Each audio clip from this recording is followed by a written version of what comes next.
Good afternoon, everyone. Thank you. Could I ask you to extend a kindness, and if there are empty seats next to you that you have a bag or a coat on, except for my coat, because I'm going to sit there in a minute, could you clear it? So because there are a lot of people in the back who I'm sure would love to have a seat or to be able to enter the room. And yeah, if you can just kind of flag so people know that they can come. Yay!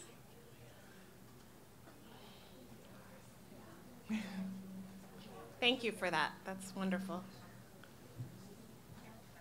And we do have 2 extra chairs. If we can figure out where to put them. There's one here. So yeah, there are 2 chairs here. If we can maybe move them off the stage. But yeah. Okay. Thank you. Oh, thank you so much. I appreciate that. Sure. Love to accommodate as many people as possible.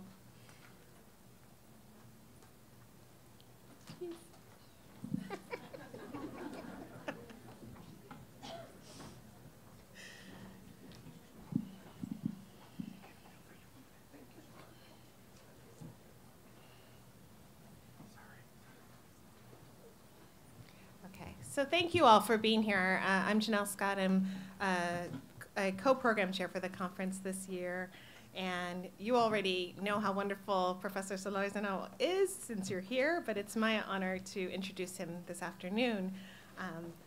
He is being honored today with the AERA Distinguished Lecture, and as many honors go in AERA, you have to work for it, right? So you get to give a talk today. So the criteria for this award really is meant to honor a speaker's significant contribution or a lifetime accomplishment to the field of education research. It goes to people who are known communicators with strong scholarly programs of research. And then what we have to look forward to is that a paper will appear in an issue of Educational Researcher. So that's to come. So let me tell you more about Professor Solorzano. He was one of my first professors at UCLA. First class in the fall of a year we will not mention. But it was a wonderful course. Raise your hand if you've had the opportunity to take a class with Danny. So you all know. He's amazing.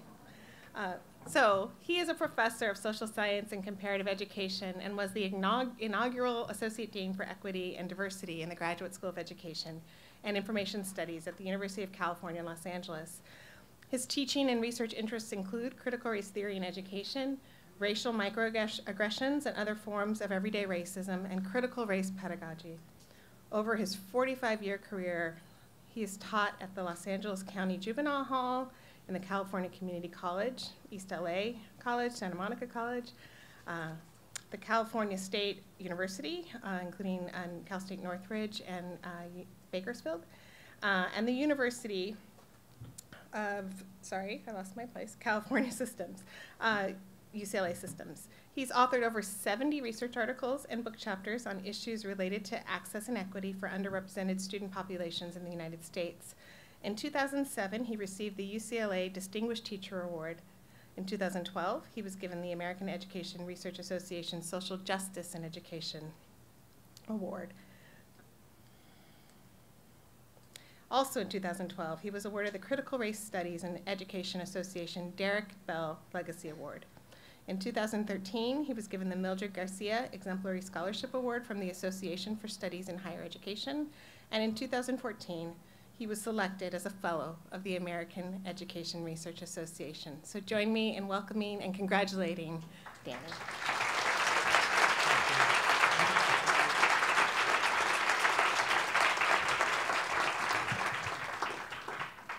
Thank you, Janelle. And thank you to Amy and the program committee for selecting me to give this talk. The title of the talk has actually changed a little bit. I mean, only by a year, but I think the original title in the program was My Critical Race Journey to Racial Microaggressions and Microaffirmations. It used to be 1969 to 2019. I moved it up for a bit, and you'll see why in a second. But it's still around 50 years that I want to share with you. And actually, I'm going to go back in time and share you even more how my journey is taking me backward and forward as I do some of this work on critical race theory, racial microaggressions, and microaffirmations. But I have to start by recognizing the people that have made this all possible. There's one representative there in the middle of the picture, my wife Laura. She's been really instrumental in my work, both theoretically, conceptually, and methodologically pushing me to ask the right questions.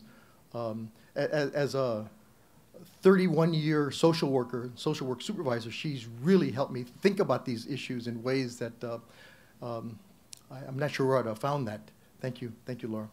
I also have my niece here that represents our family here in Toronto, Gilbert Solorzano, Madrid. And she represents who I do this work for in many ways. I do this work for my family. They've inspired me in so many different ways. You know, my parents, my grandparents, my nephews and nieces, my godchildren, etc. And so thank you, Deborah.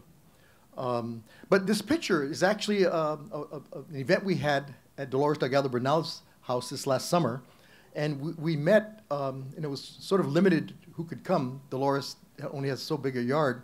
But and Octavio Villalpando, but she wanted to bring together folks whose dissertations I had chaired. And so this picture represents about half, a little less than half of the people that were able to show up. And it represents, I think, about 3 generations of critical race scholars, right, in that picture. And I suppose if you had went into the backyard of Dolores' house, you would have seen a 4th and 5th generation back there. They hadn't finished their dissertations, and some of them were still in high school. And so, but again, I wanted to share that picture because they all helped me in the work that I do.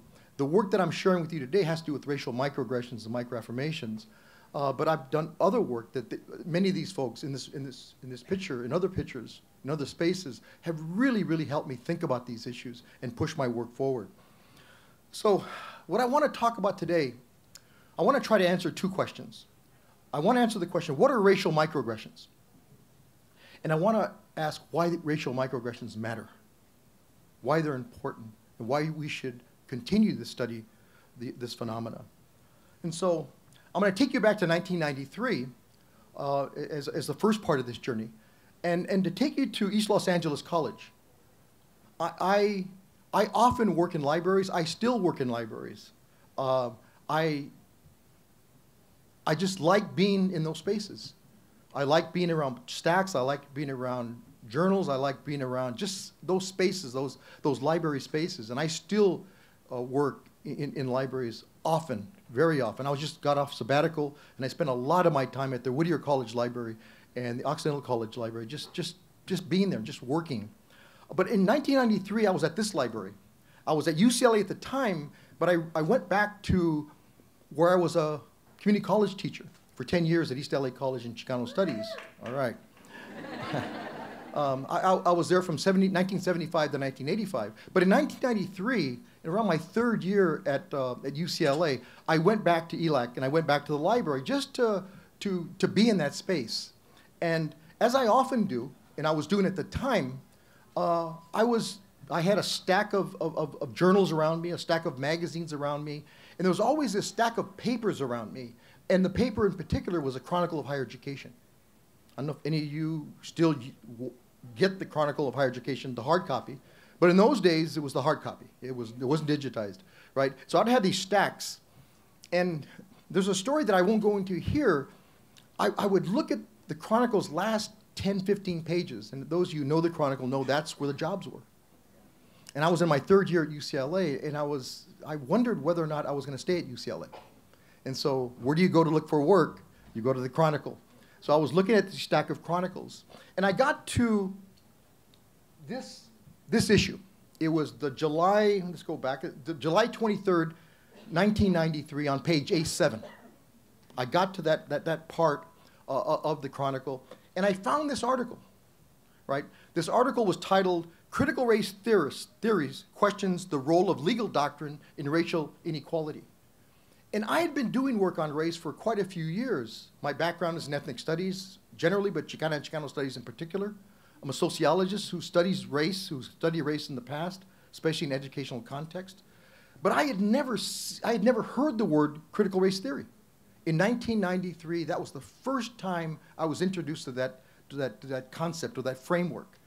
And there's a paragraph that begins the article that I want to share with you. And it said, these scholars, who are known as critical race theorists, have for a decade, so now they've been doing this for a whole decade, and I didn't know about it, been producing startling analysis of racial inequality. And as I read that 900-word article, I was just fascinated by what the author was sharing with me as a race scholar. And something was very important that the legal scholars were doing as represented in that particular piece. Something new in the way they were centering race and racism in their legal analysis, right? But there was something familiar also, as someone who comes from ethnic studies or Chicana and Chicano studies, something very familiar in the words that I was reading. And the familiarity was, well, we had been talking about this. We had been researching this. We had been teaching this in ethnic studies, right? We didn't call it critical race theory. We called it Chicana and Chicano studies, African American studies, Native American studies, Asian Pacific Island studies, women's studies. And we've been studying some of these questions. We weren't using quite the same tools that they were using, but I thought there was something that I could learn from them. So I do what a lot of us in the academy do. I asked my chair for a sabbatical, and Marv Alkin, who was my chair at the time, gave me a sabbatical in I believe it was the winter quarter of the next year. And so I spent the winter quarter, and probably before that too, but I at least spent from this time on, I spent my time in the stacks. And again, 1993, it was still, where you got your work was in the stacks. You used indexes, there was no internet, and you basically used the indexes, the stacks, and a Xerox card. That's what you used. And I spent, well, up until last night, I've spent looking for work, finding my colleagues' work, how they're approaching this area called critical race theory. And so that's how this all began. It began with that article. I suppose I would have found it eventually. I know I would have found it when I read Gloria Latson-Billings and Bill Tate's piece a couple years later on critical race theory.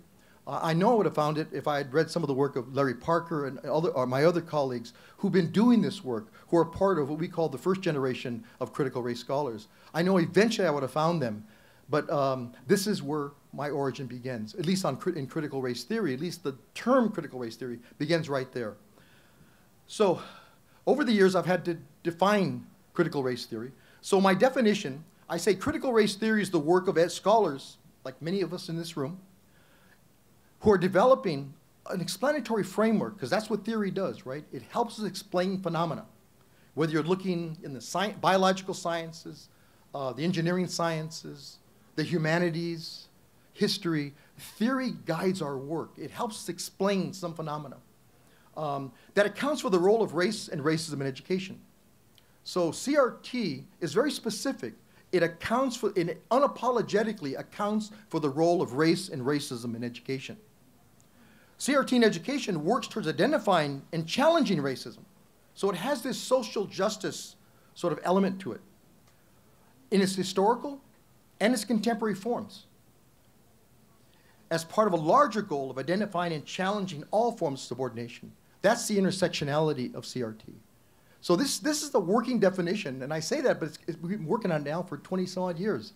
But when I engage with you all, whether it's in my classroom, whether it's in a conference like this, in many spaces, we push back, and the definition develops and further develops.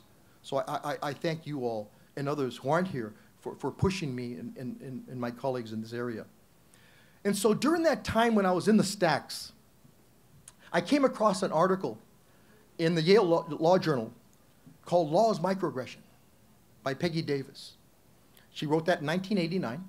And as I was, well, first of all, I had never seen that word before, microaggression. It's the first time I've seen the word in any scholarship or any space. And so I read this article, and I was just fascinated how she was using this concept of microaggressions in her legal case that she was working at the time. And what Peggy Davis introduced to me was Chester Pierce. In footnote number 5 of that article, she introduces Chet's work, Chester Pierce's work. And it was that footnote that led me to his body of work, right? And it's a body of work that many, if you haven't read it, it's around 15 pieces that he's written over the years on racial microaggressions. The work is such that you have to reread his work, constantly reread his work, because you're finding new things that you're not looking for, then suddenly they're there. So I thank Chet for introducing me to this concept, and Peggy Davis. So here's Chet Pierce. Chet is, unfortunately, he's passed on a couple of years ago. Chet was on the faculty, professor in the School of Medicine, in the Department of Psychiatry, and in the School of Education, the Graduate School of Education at Harvard University. And it's there, and probably before he got there at the University of Cincinnati, that he introduces us this concept of microaggressions initially, and then racial microaggressions as we call it today.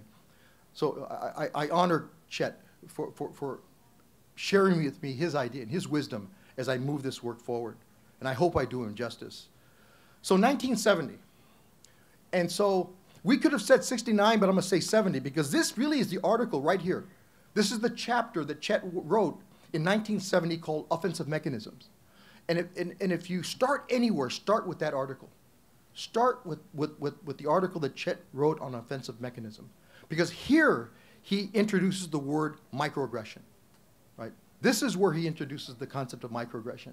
And he tells stories in that chapter that are painful about how he experiences racial microaggressions as a faculty member. But they're really, really important to read. And he gives numerous examples of how he developed the concept of offensive mechanisms, which turned into the concept of microaggression. So how do I define microaggressions or racial microaggressions? And I argue that racial microaggressions are one form of systemic everyday racism used to keep those at the racial margins in their place. So it's only one form of systemic everyday racism. And I say racial microaggressions are verbal and nonverbal assaults. Chet called them assaults directed towards people of color. And I want to emphasize that. Racial microaggressions are directed towards people of color. That's the work that Chet started us on. That's the work that I do. Okay. The second element of a definition is that they're layered assaults. So they often start with us talking about race and racism based on a person of color's race, but it can also lead to the intersection with her gender, with her social class, with her sexuality, with her language, with her immigration status, her phenotype, her accent, or her surname. So there are these intersections that I think are really critical to any study of racial microaggressions. It's not, although race brings us into that space, we have to look at those intersections to look at a more nuanced and complex way in which race manifests itself in the everyday lives of people of color. And then finally, there are cumulative assaults. Often people will say, well, that doesn't seem like a big thing. Well, it may not seem a big thing to you, but it's a big thing to the person on the receiving end of that racial microaggression, one. And it's not just one. It's multiple ways in which people of color experience these everyday forms of racism called racial microaggressions. And they take a physiological, a physical, they take a psychological, and an academic toll on people of color, or those on the receiving end of these racial microaggressions. So I'm going to share with you a couple of models that we've developed over the years for understanding racial microaggressions. And this is based on data that actually the data I'm sharing with you is part of an earlier study I did back in 1988 for the Ford Foundation. I was a Ford postdoctoral fellow during those years, and I was studying scientists. I was studying Chicana and Chicano scientists, right? And I did life histories of these Chicana and Chicano scientists. I wanted to find out how they came to that space, how they came to that discipline, how they came to that university. And I was trying to have them share with me their life histories or life stories. And this is one in particular that's based on data that I collected then, that I went back and reanalyzed after the fact with a new tool, microaggressions, right? And so here we go. The model says that racial microaggressions are at the center of the analysis, right? But they take place within the context of institutional racism. That's really important, that they take place within the context of institutional racism. You have an aggressor on one side, and you have a primary target of that microaggression on the other side.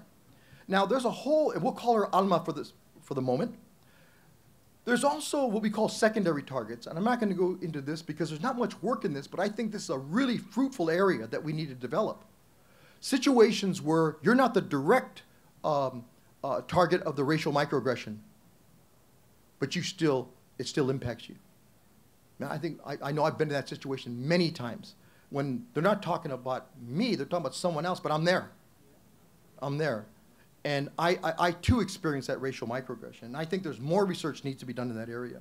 We'll call her Mary for the moment. We'll call Allison the aggressor. So here's what Allison says, and this is actually part of the data. She said, Alma, you're different from those other Mexicans. You're good in science, right? Alma says, did she just say that? And then she says, then how do you think of me? How else do you think of me? And then she says, how else do you think of Mexicans? What other things do you have to say about Mexican people? So Allison realizes, I think, that she might not have said the right thing to Alma. So Allison says, I think you misinterpreted. That's not what I meant. So now she's backtracking. Okay? Or she'll say, but I meant it as a compliment. Or she'll say, you're being too sensitive. Or she'll say, it was just a joke. Come on, Alma, get a sense of humor. Or she'll say, don't act like a victim, Alma. Or she'll say, you're taking this too serious, Alma. Okay? And so that's one of the reasons I don't study the aggressor, right? Because we can focus all of our attention on him or her and lose the story and the impact on Alma, the target of the microaggression. And so my work is not focused on the intent of the aggressor. That's work on implicit bias. And there's some really good colleagues, probably in this room, in many rooms like this, that do really important implicit bias work. I don't do implicit bias work. Most of that work focuses on the aggressor, right? My work focuses on the primary target and the impact of the racial microaggression on her or him. That's the work that I do. And so here's another model that we use to study or to understand racial microaggressions. It's a model that looks at the types, the context in which they occur, the effects of the racial microaggression on the person on the receiving end, and the responses of those on the receiving end to the racial microaggression. So types and contexts. And I'm going to read this, and I'm going to ask you, well, probably not ask you, but maybe. And so here it goes. It says, and race matters for reasons that are really only skin deep, that cannot be discussed any other way, that cannot be wished away. Race matters to a young man's view of society when he spends his teenage years watching others tense up as he passes, no matter the neighborhood he grew up. Race matters to the young woman's sense of self when she states her hometown and then is pressed, know where are you really from, regardless of how many generations her family has been in this country. Race matters because of the slights, the snickers, the silent judgments that reinforce the most crippling of thoughts, I do not belong here, right? And so normally I would ask for someone to tell us who that is, but I'll just tell you who it is. And it's an area, for the work that we do, we'll look for examples anywhere we can, as you'll see in a second. Anywhere we can, we'll look for examples of everyday racism. This particular one was Justice Sonia Sotomayor. In a dissenting opinion, she wrote a dissent along with Ruth Bader Ginsburg in a case that went before the Supreme Court in which they were on the losing side, in a 5-4 case that ruled against an affirmative action, state-based affirmative action program in the state of Michigan. It was called Proposition 2, right? And so she, as a dissenter, They wrote a 55-page dissent that I would recommend that you read, because it's the powerful sort of way in which they talked about everyday racism that the court is not looking at and should look at when it looks at some of these issues. Now, some of you who do legal research know that Thurgood Marshall did some of this in his dissents as well. He wrote brilliant dissents talking about institutional racism in some of his dissents. He never talked about racism in the everyday. This was the first time I found a sitting justice, basically in an opinion, in this case a dissenting opinion, talk about everyday racism. She didn't call it racial microaggressions, but I'm a researcher. I'm looking at data, and that's what I see as a researcher. And so I'm looking also for autobiographical accounts of racial microaggressions. And I want to look back in history, and I'll be honest with you, I really wanted to find something that someone who's influenced my work a lot, W.B. Du Bois had said. And I've been looking and looking and looking. And so I finally found something. And I know this is probably one of many that are out there that Du Bois has talked about. But in 1940, he wrote a book called Dusk of Dawn. And the subtitle is called The Essay Towards an Autobiography of a Race Concept. Right? And in that, on page 136 to 137, this is what he said, and this is my quoting in bold and underlined. He said, "A lady in a Pullman car ordered me to bring her a glass of water, mistaking me for a porter." Bless you. The incident is in its essence was a joke to be chuckled over, but in its hard, cruel significance and its unending, inescapable sign of slavery, it was something to drive a man mad. I mean, I think there are examples like this, and we're collecting examples like this in our research. So we're looking at the historical record. We're looking at people of color in history. Not just scholars like Du Bois, but we're looking for everyday folks in our life histories to find out how they experience everyday racism as well. I'm looking at autobiographical accounts throughout history and trying to find these examples as they tell their story about how they experience everyday racism. And so visual microaggressions is another tool that we're using. This is an example of one. It's a 1942 sign that if you're a member of the Lone Star Restaurant Association in Texas, you can put in your restaurant. You can put in the window of your restaurant, no dogs, Negroes, or Mexicans are served in that restaurant. That's a visual microaggression. That's an everyday reminder that you don't go into that restaurant. You're not going to be served in that restaurant. This is, for me, I think, one of the most compelling photos I've ever seen in my life. For those of you who don't know, this is Gordon Parks. And Gordon Parks took this photo as part of a series that he did for Life magazine in 1956, I believe. And it was a whole series of photos. It was a photo essay on this southern town in a post-slavery, as he called it, a Jim Crow era. And there's some beautiful photos. I mean, there's a beauty about this photo of I believe her name is Shirley Watson, the woman, and her niece. She's a teacher. She's a school teacher in Mobile, Alabama, right? But the power of this, her and her niece standing under this colored entrance sign, this vestige of Jim Crow, I think is just really powerful, really powerful. This is something I just found recently in the Washington Post. They had that special supplement, I think it's called the Washington Magazine, sometime in January.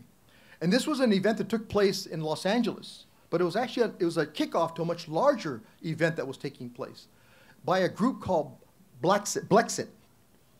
This was a group of black Democrats. They're trying to pull them into the Republican Party, to exit the Democratic Party and pull them into the Republican Party, right? And so this was an event that took place in LA, downtown Los Angeles. But as you can see, I got to get my glasses. It says there, build the wall, which is something we've heard now for about, 4 years in various spaces, as you'll see in a second. And you hear it every day. You hear it every day. And in the bottom, down there, it says, Americans before illegals. Again, these are messages that this organization is putting out. This is a foundation, one of the foundations for their recruitment of black Democrats who they will hope will exit the Democratic Party and into the Republican Party. So a couple of things. One is that the micro and microaggression doesn't mean less than. We often get that criticism, and I think we weren't the first to sort of push back against it. I think Chet pushed back against it, right? It doesn't mean less than. The micro and microaggression means in the everyday. That's what it means. At least that's how we're framing it. And we're, again, borrowing from Chet's work. So here, let's move on. We have the types and contexts. What about the effects of racial microaggressions? They're very painful if you're on the receiving end of a racial microaggression. They're hurtful if you're on that receiving end. You get angry, you get stressed, or as my colleague from the University of Utah, William Smith, calls it, racial battle fatigue sets in, right? You doubt yourself, or the imposter syndrome might set in. It affects your academic performance, and it affects your health outcomes. Those are some of the effects that we've been looking at over the years, the effects of everyday racism. And so I'm going to share a colleague that some of you know, but I think is really important if you have some time after this session, or tonight if you have a chance. David Williams is a professor at Harvard University in the School of Public Health and Sociology. David Williams has a TED Talk called How Racism Makes Us Sick, an April 2017 TED Talk. I would recommend you just spend 18 minutes and listen to this TED Talk, because David Williams is talking about how everyday racism affects people's physical health. Right? It's a really powerful TED Talk. But he's been doing research on the effects of racism on African Americans for at least 25 years. So David's been doing a lot of work in this area. But it all comes together in this 18-minute TED Talk.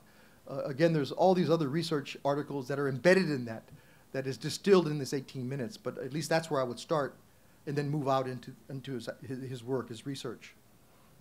And really, what he argues that race-related stress has negative health outcomes. That's the basis of his argument, and he has evidence to show it in so many different ways. So, responses. How do we respond to everyday racism or racial microaggressions? Often we deny them. People have called it deny. Well, that was me. Right? They internalize it. They police themselves, or we police ourselves. We don't go to certain restaurants. We might not go to certain malls or certain stores or certain neighborhoods. Right? We're going to prove them wrong. I'm going to prove that stereotype you have of Mexicans or blacks or Native Americans or Asian Americans wrong if it kills me. We resist. We push back. And I think being in ethnic studies, that's what we learned. We learned about the history of resistance, the history of black, brown, Native American, Asian American resistance. I mean, that's what we study. So it wasn't hard for me to understand this because I had that training in ethnic studies. We create counter spaces. There's counter spaces right here at AERA that have evolved over the years. There's a counter space, I think it's tomorrow night, the Pachanga, right? And this year, for the last couple of years, it's been a solidarity Pachanga, bringing together African American, the black community, all the communities here that may not feel a part of AERA. It's going to be, I think, Sunday night, 7 o'clock. I suppose that's the social counter space. Although, I mean, there's some academics a part of that as well.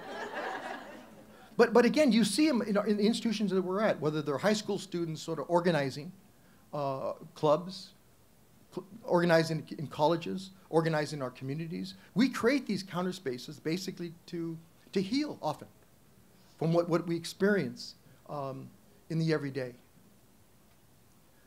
Various art forms. I mean, we've been looking at humor. We've been looking at music. We've been looking at public art as a way that people of color have responded to everyday racism. and something that we're calling microaffirmations. And I'll give you an example of that in a second. So we'll talk about resistance and then microaffirmations after that.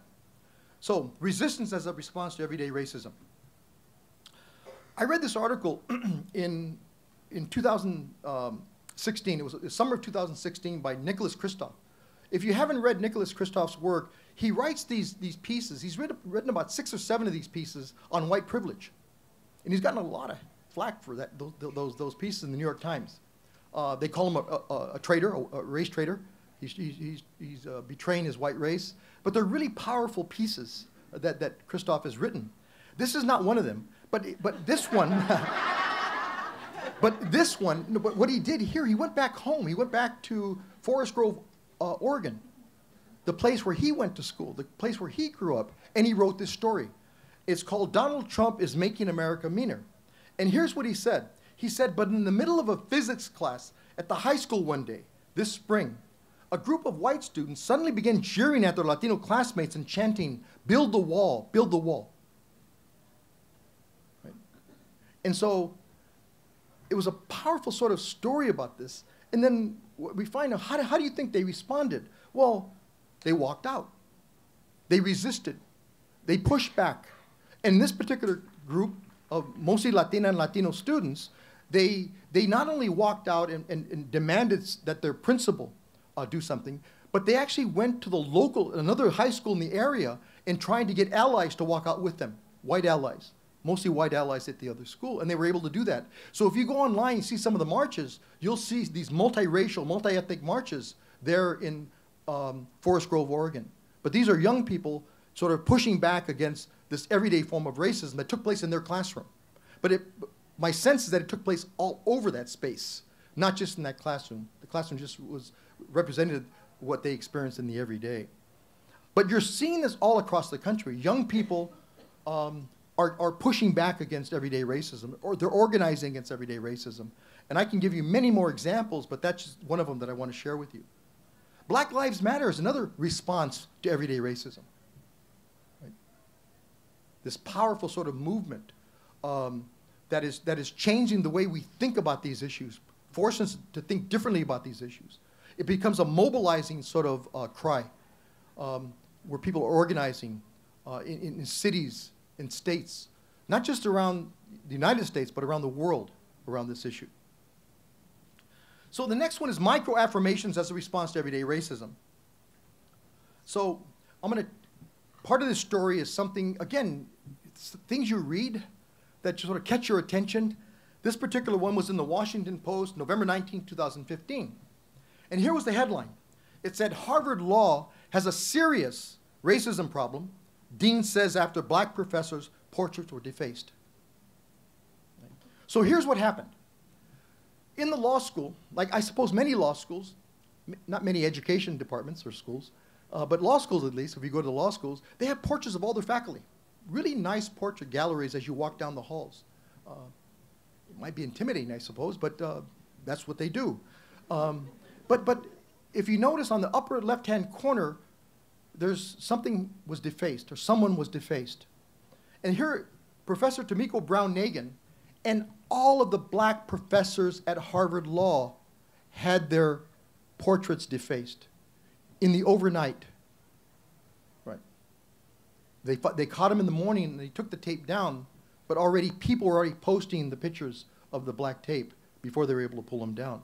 That's what the dean was talking about when she wrote that, when she responded to that article or that interviewer from the Washington Post. And so here's what Dorica Purnell said, a Harvard Law student at the time. This is what she said about that incident. She said, for a lot of students, particularly students of color, it's not surprising. It's just more public. It's a public manifestation of what we experience in the everyday. Right? Again, I would, as a researcher, I would code that a racial microaggression that she's talking about. But here's what happened with me. I'm sorry. Here's what happened there. As they pulled the tape down, students mainly, began to put Post-its up around the portraits. They began to write notes to the faculty member around the portraits. right? And this is what Professor Ronald Sullivan said when he posted that afternoon. He said, "My shock and dismay, however, were replaced by joy and admiration when I saw the lovely notes of affirmation and appreciation that Harvard law students place on our portraits." So now I'm thinking affirmation. And I'm not sure about you, but here's what I recall. When this happens, I go back, and it's getting more difficult and difficult, but I go back into in my library, my mental library at least, and I try to remember things that I've read that sort of connect with issues that I'm recalling there in the moment. And I remember a book by Henry Louis Gates, the Harvard law professor. Henry Louis Gates wrote a book in 1994 called Colored People. The subtitle is a memoir. It was his memoir. And he starts the memoir with a letter to his daughters. And if you don't have the book or you don't want to buy the book, you can go onto Google Books or Amazon Books and you can read it because it's the very first thing that's part of that book. It's a fabulous letter that he wrote to his daughters. And in the letter, the context of the letter is that he was with his daughters in a public situation where he acknowledged a stranger, a perfect stranger, according to his daughters, in public, walking down the street. And so they were embarrassed of him, and they told him so. So I guess what good academics do, or some academics do maybe, he wrote a letter to them, and he included it in his memoir. And he starts the memoir. And this is what he said. His daughters are Maggie and Liza.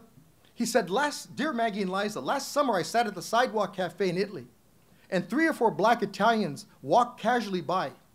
Each spoke to me, rather each nodded his head slightly or acknowledged me with a glance, ever so subtly. When growing up, we always did this with each other, passing boats in a sea of white folk, which is why I still nod or speak to black people on the streets, and why it felt so good to be acknowledged by the Afro-Italians who passed my table at the cafe in Milan. Above all, I enjoy the unself-conscious moments of a shared cultural intimacy, whatever form they take, when no one else is watching, when no white people are around. And I hope you'll understand why I continue to speak to colored people I pass on the streets. Love, Daddy." It's more to this, but that part of it is what I remember. It had nothing to do with microaffirmations, but it had everything to do with microaffirmations as I reflected back on that piece that Skip Gates had written. And so we're defining, and I have a co-author, Lindsay Perez-Huber, we're writing a book on racial microaggressions and racial microaffirmations. We're struggling with definitions, but here's our definition of microaffirmation. They're often small and or brief everyday interactions, and borrowing from Skip Gates, moments of shared cultural intimacy that make people feel acknowledged and valued. That's how we're operationalized, or that's how we're conceptually defining microaffirmations at the moment. So here's some examples. I've shared some of this work with our teacher education program at UCLA. And I asked them, give me some examples that you've had with microaffirmations. And so this is a Latina teacher gave me this example in a talk that I gave, or a conversation I had with them. She said, "My mother given me a bendición, a blessing, when I leave the house or when she dropped me off at school." For her, that's how she operationalized a microaffirmation. That's how and she said, as I get older, I still expect my blessing, my bendición. And when I don't get it, so I really feel something's wrong. And so she told a story about her blessing from her mother. I had an African American in our Principals Leadership Institute. She went into her purse and pulled out a comb, and she started brushing in the air. And she said, "My morning ritual of combing my daughter's hair and telling her how beautiful she is, because I know that's not how the world sees her." So when I asked them, have you experienced a racial microaffirmation? How do you engage in them? This is the story she told me, or told us, and shared with us. Last semester, or last quarter, spring quarter, I asked the same question to a group of students, and this one Latina undergraduate at UCLA said, "Recognizing and speaking to groundskeepers, custodians, and cafeteria workers in Spanish." That's how she operationalized microaffirmations. And so another way that we're looking at these things, and I know some of you are going to do it earlier than many of us. I mean, I'm on the quarter system, so I don't start graduation season until mid-June. But some of you on the semester system will start graduation season in a couple of weeks.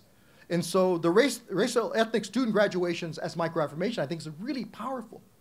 And we're looking at that. We're looking at examples of these, at least at UCLA initially, but we're going to look around the country at how they manifest themselves. But here's an example. This is the African-American graduation at UCLA. This was their poster that they took. This is the Samahang Filipino graduation in 2017 in Royce Hall. This is the American Indian graduation in 2017. And then finally, the UCLA Rasa graduation in 2018, in June 2018. This particular one, I try to attend every year. It's getting bigger and bigger every year. It's probably outgrown Poly Pavilion. There are 600 graduates there on the floor of Poly Pavilion, and they had to cap it at 600 because they gave 10 tickets to each person. And I suppose for Latino families, you reduce that by 5, and you're going to have a problem. And so, but other institutions are what they're doing, like Cal State Long Beach, they're having 2 Rasa graduations, 2 separate times, and they fill them up both times. I mean, so these are really important affirming events, not just for the graduates, they're for their families, they're for the communities. I mean, they're really affirming events that we want to look more closely at as we continue this work. So I guess the question that I'll begin to leave you with is, how do we affirm Dorica Purnell, the Forest Grove High School students, and the students in our own schools and classrooms? How do we affirm them in the everyday? So I ask 2 more questions. I say, is the presence of people of color in a space like this, or your classrooms, or other spaces, in text, in the things we share with them, the things we read, or in history? Is the presence of people of color a microaffirmation? The second question, is the absence of people of color in space, in text, in history, a microaggression? And so, as I conclude, I have 5 things, hopefully you'll remember, about racial microaggressions and the work that I shared with you today. First, the micro and microaggression does not mean less than. The micro and microaggression means in the everyday. Second, remember the cumulative impact of verbal and nonverbal racial microaggressions on people of color. Third, microaggressions matter because they're symptoms of larger structural problems, racism and white supremacy. Fourth, we need to recognize and disrupt the discourses of racial microaggressions in the everyday. And then fifth, we need to affirm the humanity of one another as a response to everyday racism. So these are what racial microaggressions are, and this is why racial microaggressions matter, from my perspective at least. And this has been my journey to study racial microaggressions and racial microaffirmations. So thank you.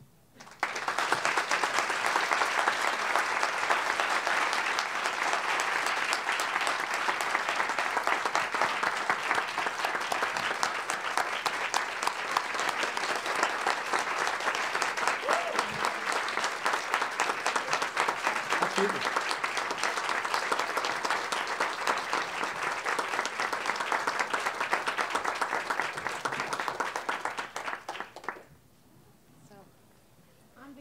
The program committee, I just want to thank you so much for that amazing lecture. You've given us so much to think about. And Danny is willing to entertain questions and conversation. So do you want me to would you moderate the? Yeah, okay. sure. Sir, yes, you.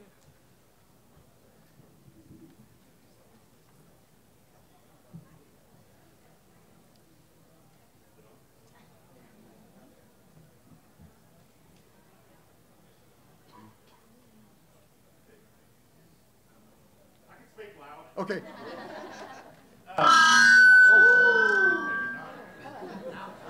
Everyone's awake. Okay, I'm assuming it's working now.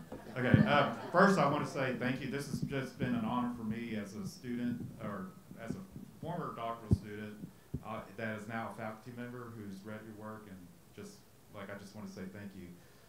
My question is, in your work, as a faculty member, I frequently encounter the anglicization of my name, which is Ricardo, but my colleagues will call me Richard sometimes, and the mispronunciation of my last name. In fact, I just recently gave a talk, and in the introduction, not once, not twice, but 3 times, my last name was mispronounced. So in your research and even in your own experiences, what would be your thoughts on, especially Latinx scholars who counter that?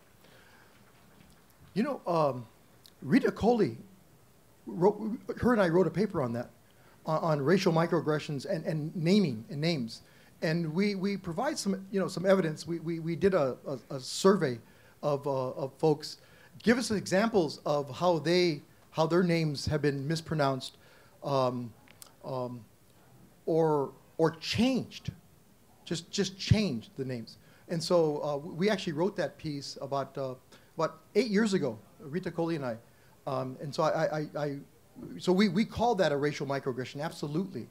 You know, I'm trying to think of, there's a 3-minute, and I know someone's going to remind me, or maybe it's less than 3 minutes, that video on StoryCorps,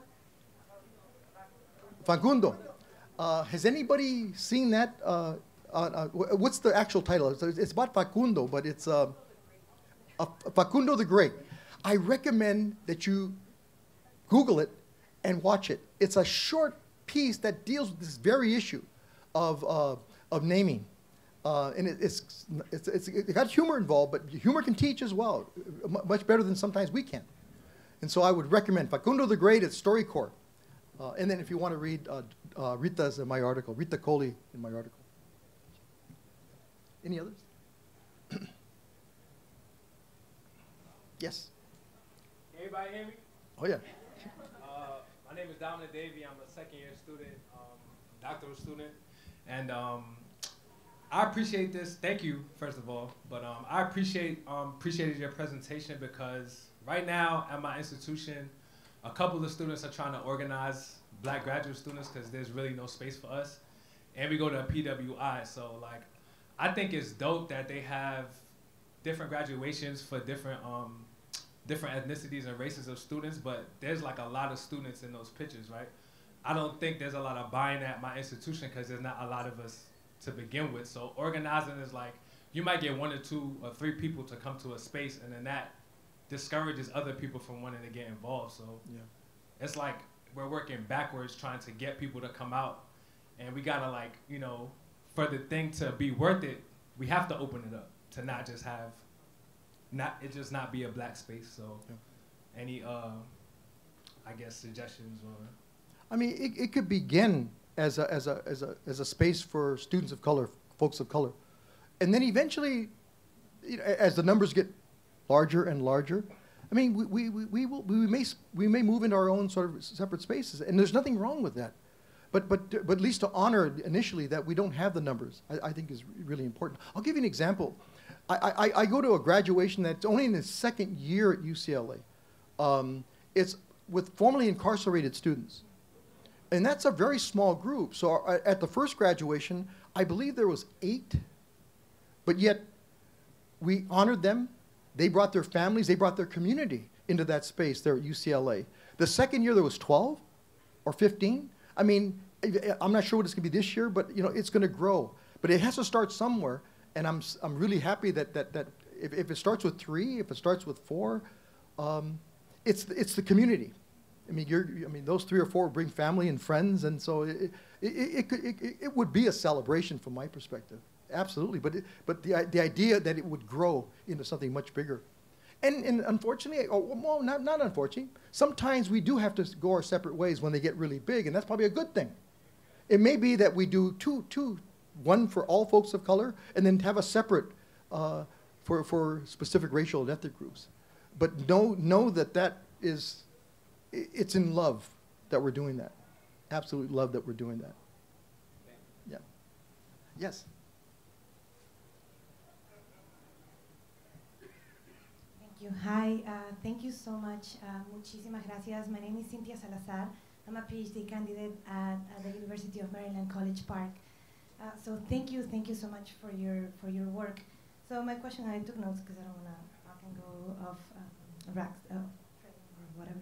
But so you talk about resistance as a way of responding to racial microaggressions, and I wanted to know from your perspective as a researcher and doing this work for a while, how have you seen different manifestations of resistance? Maybe what has surprised you when people of color has responded, right? And I know there's a paper on different ways of like transformative resistance and the quadrant. I don't remember exactly when that was published, but it's a quadrant of different ways of resisting. But what has surprised you maybe lately as a new way in which students are engaging in resistance, or just people of color in general? Yeah. You know, I suppose, and I wish Dolores Delgado Bernal was here, because my co-author on that paper, and it's I think it's over 20 years old now.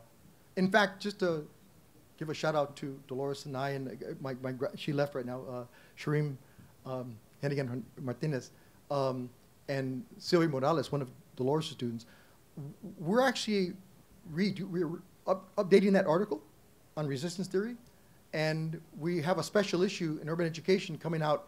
Well, we'd like to see it come out in maybe 6 months, but it'll be hard work to get it out in 6 months. But we actually have 5 other sort of colleagues who are writing about resistance in their various contexts. And I think the part that is, I guess it shouldn't surprise me, but I love to read and see and go to how youth have used resistance theory in various contexts. And like Roosevelt High School is one of the best examples. Their ethnic studies program uses that article, and the youth basically use that article and sort of do research around that article about everyday resistance. So to listen to them, like usually almost every spring, I'll go to Roosevelt High School and listen to the students present their projects. Not all on resistance. You know, some of it's on spatial analysis. Some of it's on Chicano feminist epistemology. I mean, they're doing some amazing work. And so it shouldn't surprise us that the youth are doing this really important work. But yet, when you see it, you're stunned. You're absolutely stunned.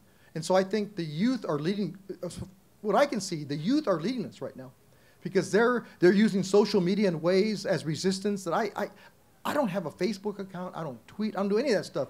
But I listen to them, and I watch them, and I go, wow, it's amazing. So I think looking to youth, to young people, and how they're using the frameworks, whether it's racial microaggressions, or whether it's transformational resistance, or it's community cultural wealth, whatever the tools we're using, I really appreciate when young people, and I'm talking right now about high school students, but I had a former student of mine, was a teacher at a school in East Los Angeles, who taught algebra using those quadrants and using transformational resistance, but not just teach algebra. They were also teaching about environmental justice and mathematics and resistance and community organizing and community commitments, etc. So again, I think the youth have been the ones that I've been really, really, I don't want to sound paternalistic, but they've guided me. They really guide me in rethinking some of the ideas that we bring to this space, because they bring new tools. Mm-hmm.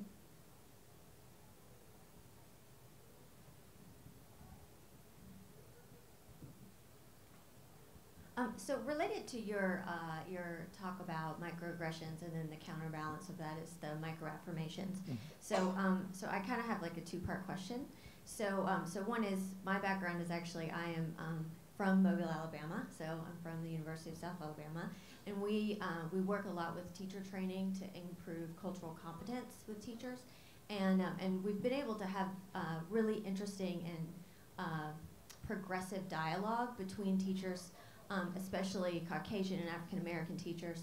But what we find is that because Alabama, and especially in Mobile, it's very, very clearly black and white, that all shades of brown are sort of lumped together or even ignored.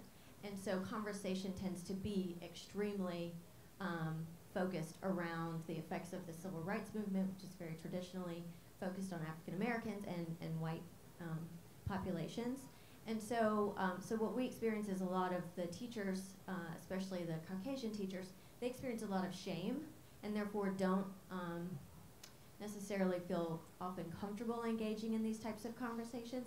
So one question is, how can we help to empower those who are from a different culture, especially from the majority, well, I say majority in that there's power and prestige and socioeconomic status within the white community, especially in Alabama.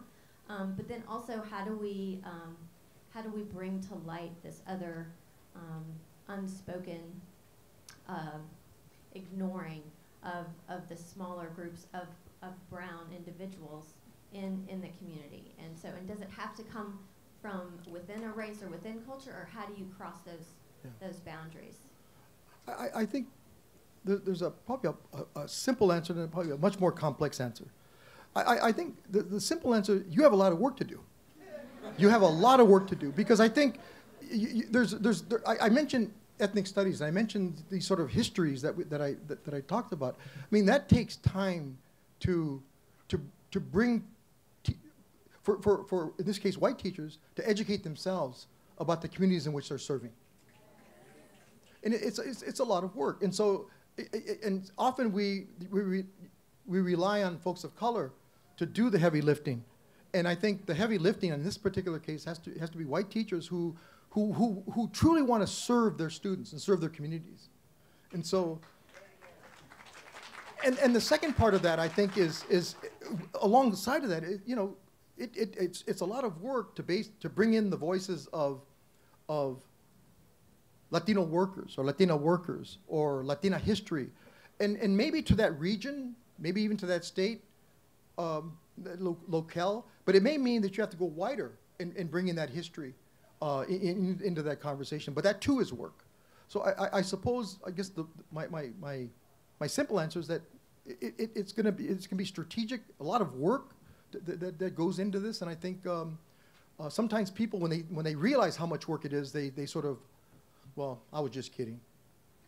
They're not gonna move on it, right? And so but yet I'm around teachers in our teacher education program who are committed to this, and they're committed not just in our teacher education program, but they're committed once they get into those schools, and once they're there to serve our communities, our underserved communities, our communities of color.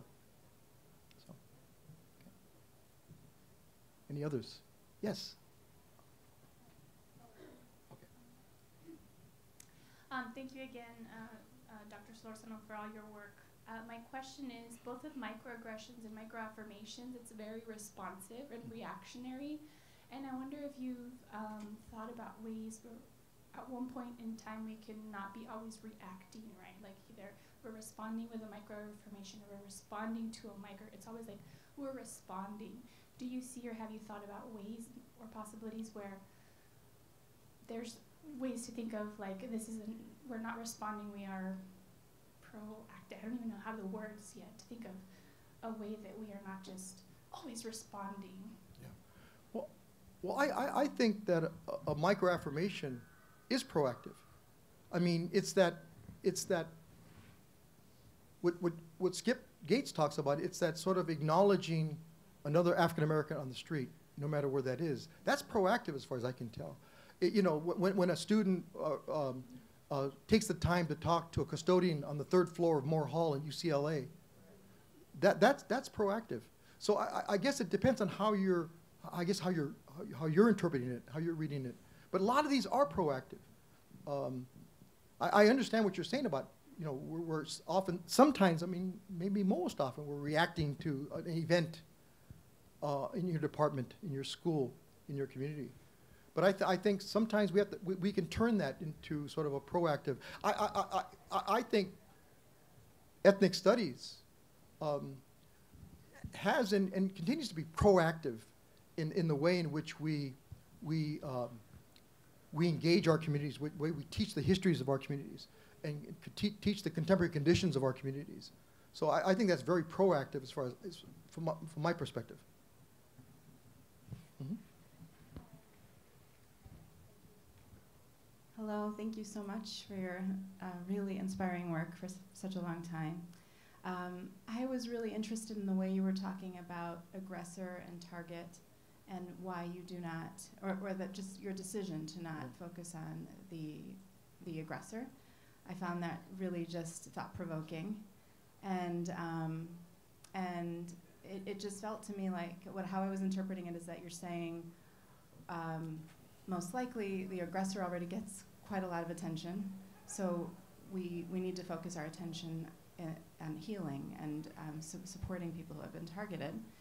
I was wondering if you feel that that focus is taken up by aggressors. Like, do you feel that by focusing our research and our practice on the effect of microaggressions and the effect of affirmations, do you ever see that institutions take that work up and change their practice and I think like the graduation ceremonies are one example of that, I assume, but like do you think, for example, that poor academic performance or poor health outcomes, when you shine a light on that, do the people who are perpetrating those take up your research and re-envision what they ought to do?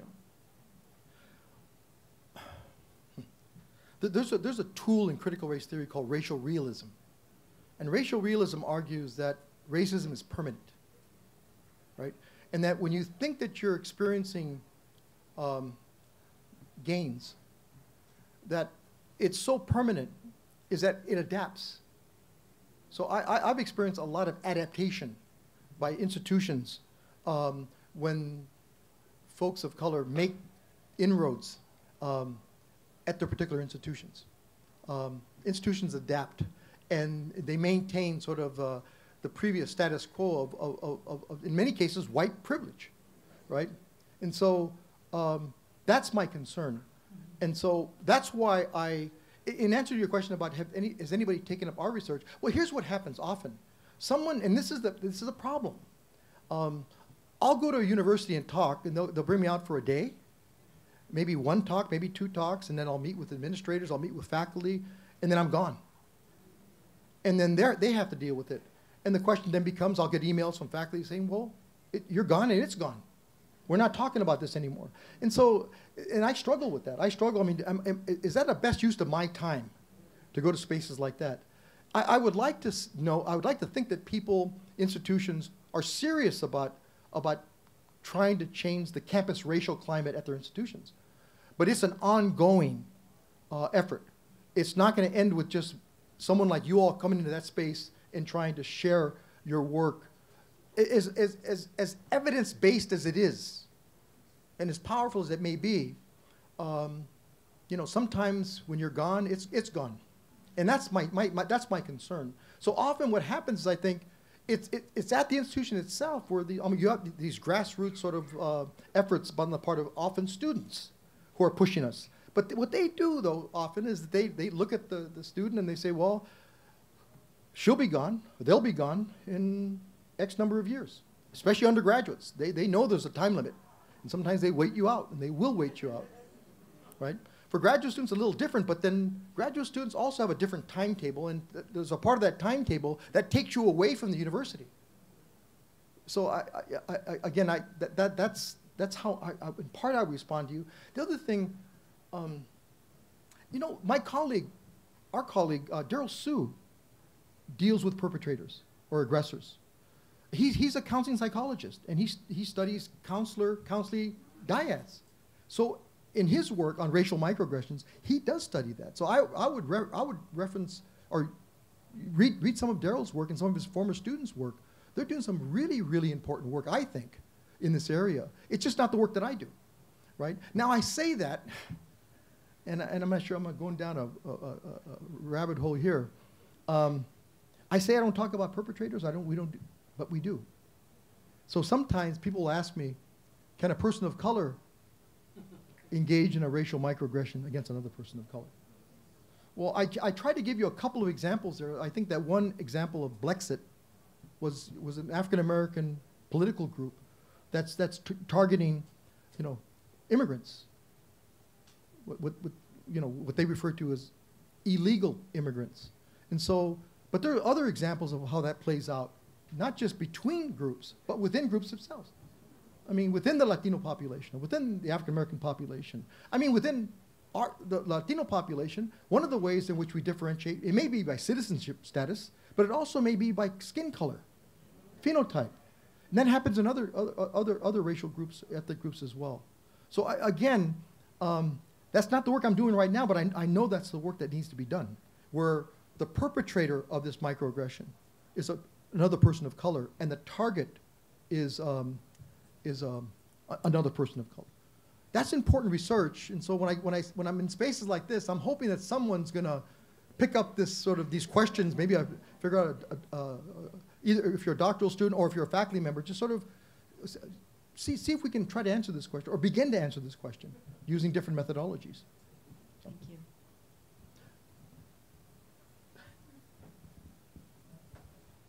Danny, as someone who's not just observed but has actually benefited from your guidance and mentoring and seen the way that you've lifted up other scholars over the course of your career and sort of really helped them become who they are as professionals and as educators and as researchers, could you share some wisdom? What guides you in that? What drives you in that work?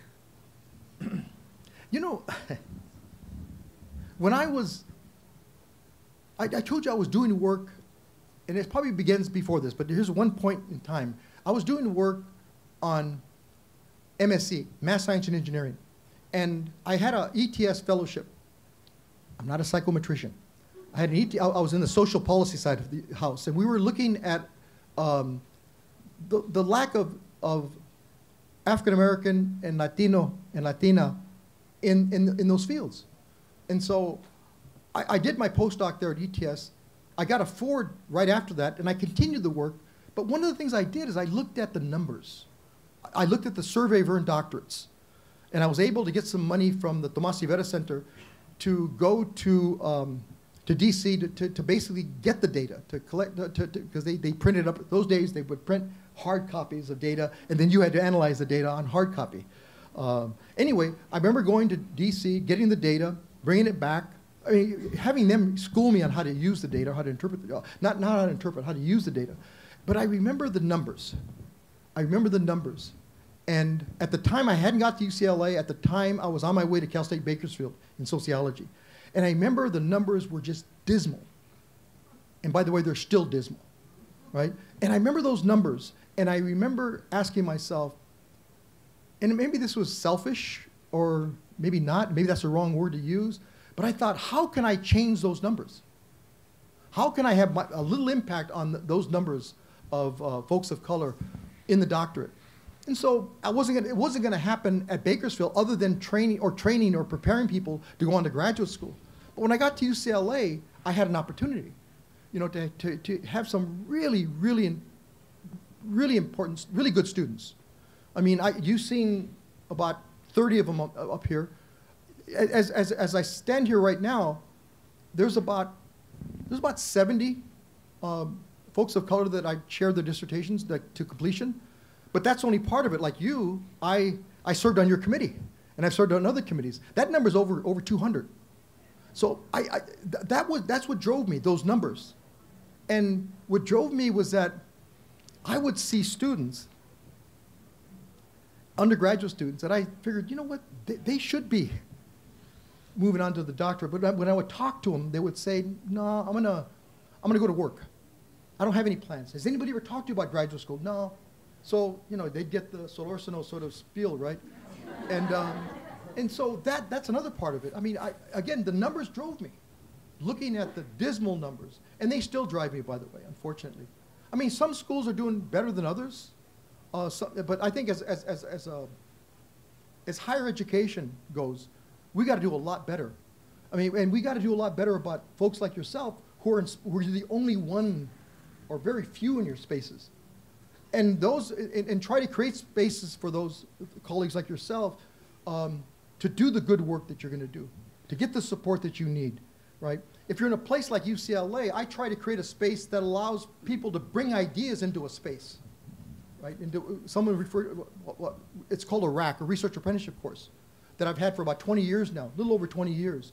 But it's a space where I bring folks together that's where CRT and Ed started. That's where community cultural wealth started. That's where resistance theory started. That's where these ideas begin. Racial microaggressions, racial microaffirmations, they begin in a place called a RAC, an incubator of ideas, a space to bring people together. So I suppose that's how it's happened. But again, it's those data that sort of struck me, and thinking, hoping that I can have an impact on those data someday.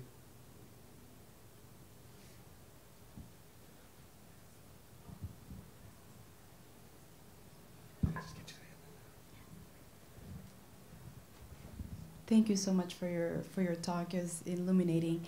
Given that you started as a community college instructor for 10 years at East LA College, how does that continue to inform your practice, your research, and do you often come back to the community college sector to share this? To answer your second question, yes, I do. I often go back to the community college to share my work. The community college, I'm the teacher I am because of the community college. I think there's some amazing community college teachers. I really do. And so in the community college, I mean, who helped me in the community college was Paulo Freire.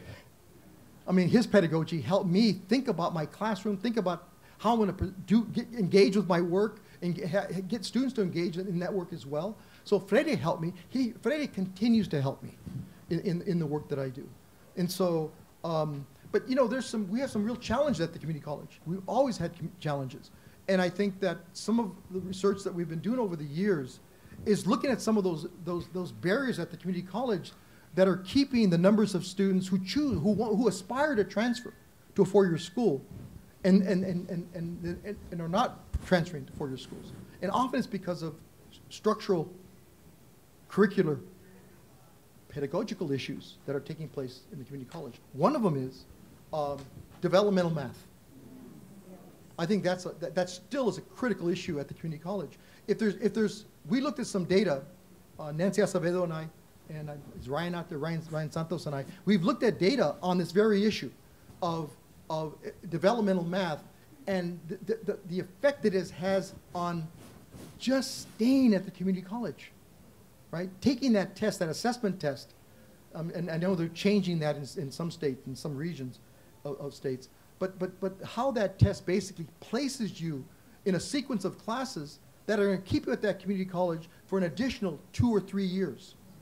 And if you're a young student, or any student for that matter, and the prospect of staying that many years extra, I'm just going to go to work. I'm just going to go to work. I'm just going to leave this place, right?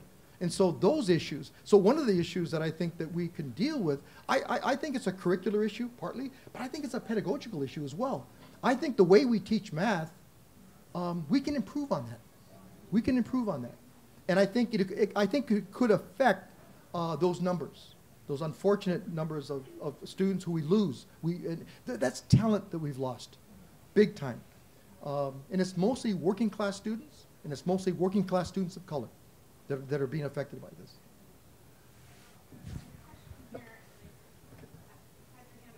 Okay.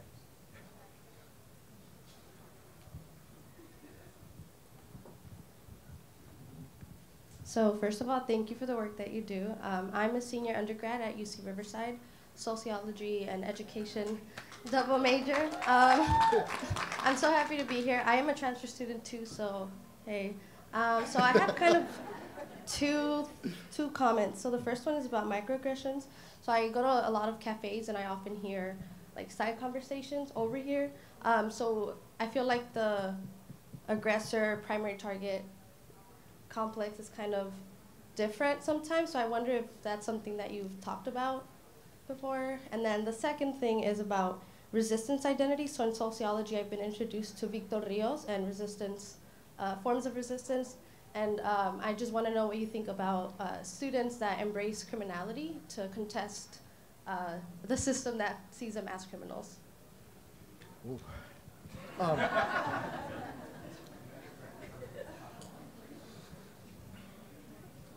So, okay, the first question had to do with, I got thrown off by the second question. Oh, yes, the secondary target. I mean, yeah. Yeah. But there's no target at all. It's just like comments being said. Does that make sense? Yes, it does. In essence, you are the secondary target. So, so there doesn't need to be a primary target? No. Oh, no. okay. Okay.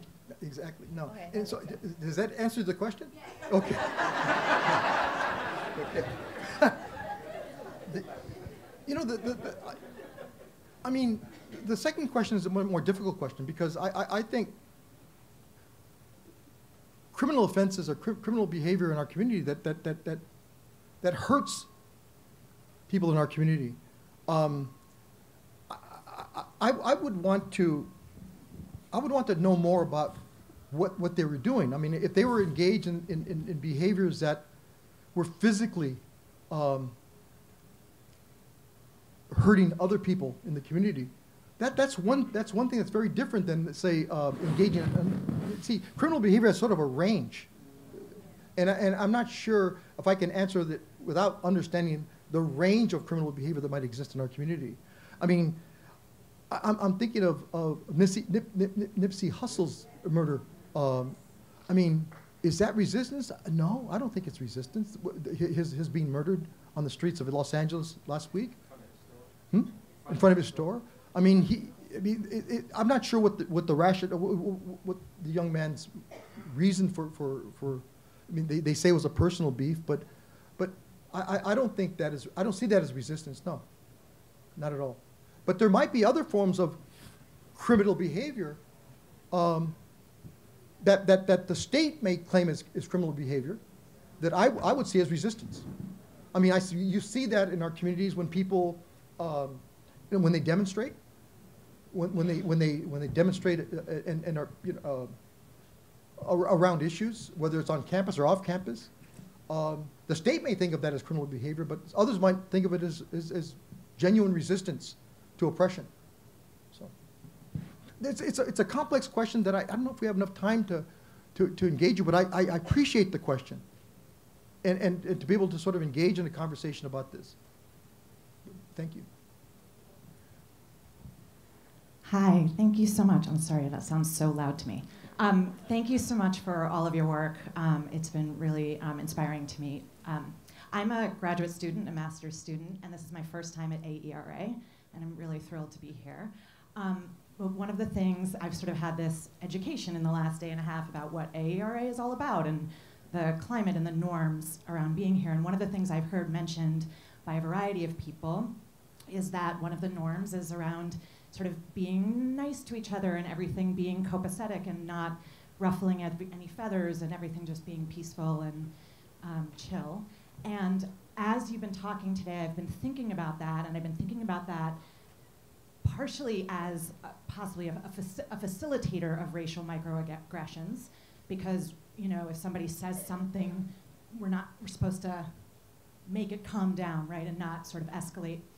But also possibly as a racial microaggression itself, right? Because again, we know that microaggressions are happening every day in every space. The space is not excluded from that. And so the idea that when something starts to happen, we're supposed to make it more peaceful as opposed to actually confront it, that in and of itself, I'm sort of rethinking about as a racial microaggression. My question for you is about if you have anything to say, any thoughts about sort of academic spaces, the norms and the climate that are in them, whether they're when people come together like this or on university campuses themselves, and their relationship to this topic of microaggressions and microaffirmations. Besides, I mean, you've obviously mentioned a few around the college graduations, et cetera. So thank you so much. Trying to figure out what the question was. Sorry about that. Yeah. I may not be as clear. No, sorry. I'm a little fangirling right here. The question is if you have any thoughts about academic spaces and their role in promoting, facilitating some of the norms in them actually themselves being racial microaggressions and or microaffirmations. Again, I'm going to go back to a time in my own history to try to answer that question. It's not that long ago. It's the fall of 2013 at UCLA. And here's the incident at UCLA. The medical school was having its graduation parties for the graduate students, the medical students who were graduating. And the medical students put on a skit, okay? And in the skit, the students portrayed two people, the only African-American professor in the department and the dean of the department. I'm sorry, the chair of the department. And the skit portrayed the chair sodomizing the black professor. I don't know if you heard that incident at UCLA. That became big. And the university tried to really play it down, as you might well imagine. But it wouldn't go away. So what does an institution do? It forms a committee. It formed a committee of outside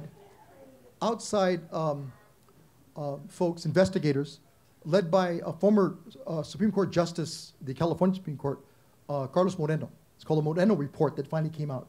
And in the Moreno Report, they basically said that these incidents, that wasn't just the only one. There's a lot of things happening on this campus that we have to deal with. And so the university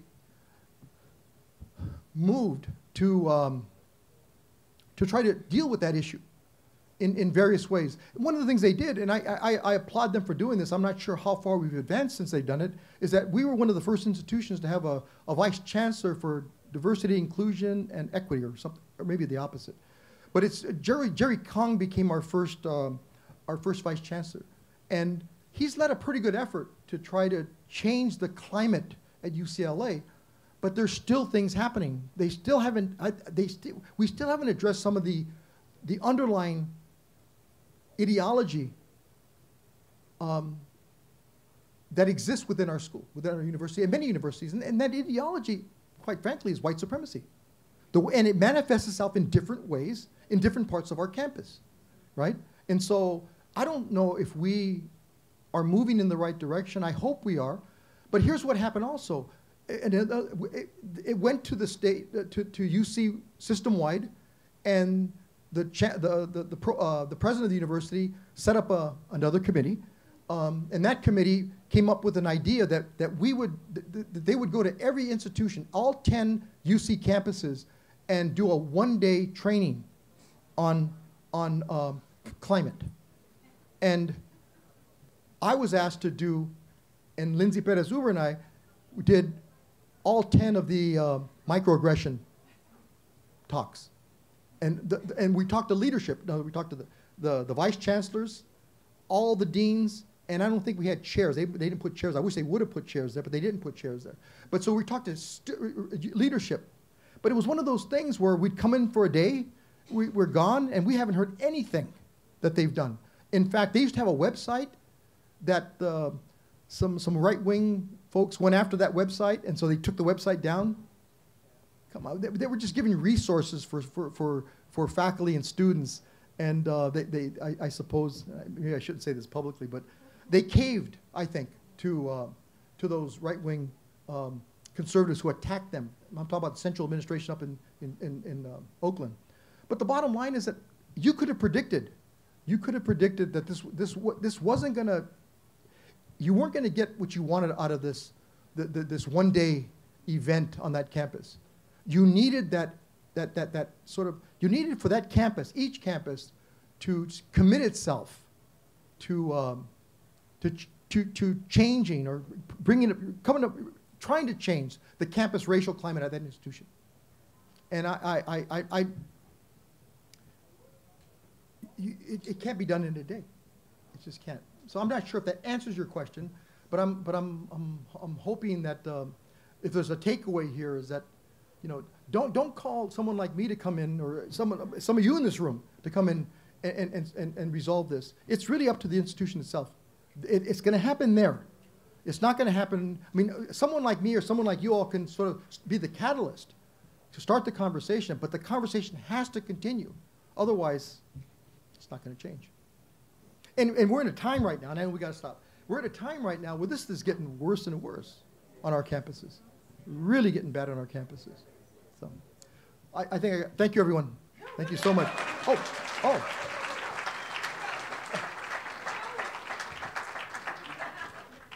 Sorry, we had one more question, but Okay. I was just negotiating to make it a really short question, but please finish Okay, your thought. one more question. Hang on. This is an easy question. Okay. And that is, who else do you talk to about the research? The reason I raise this is that there are other fields. There's very little boundary crossing that we do, but there are other fields where the research needs to be fixed. In economics, for example, what is the economic pressures that come with racism and that are associated with lack of economic development, and certainly within the medical research areas, essentially race and gender as pre-existing conditions because they're stressors, physiological stressors. Yeah. So is there that kind of boundary crossing to try to fix the research? Yeah. Well, I'll give a brief answer, because I was at a doctoral defense Monday at UCLA. I was at the School of Nursing. And the School of Nursing is doing two things. They want to bring, I guess they brought me on this one doctoral committee to talk about bringing CRT to nursing, one, and two, to bring the concept of racial microaggressions into the nursing profession. So the answer is yes, it's not enough, but I think it suggests that nursing, the School of Medicine, I've been having conversations with the School of Medicine at UCLA. I know the engineering school is having similar conversations, not with me.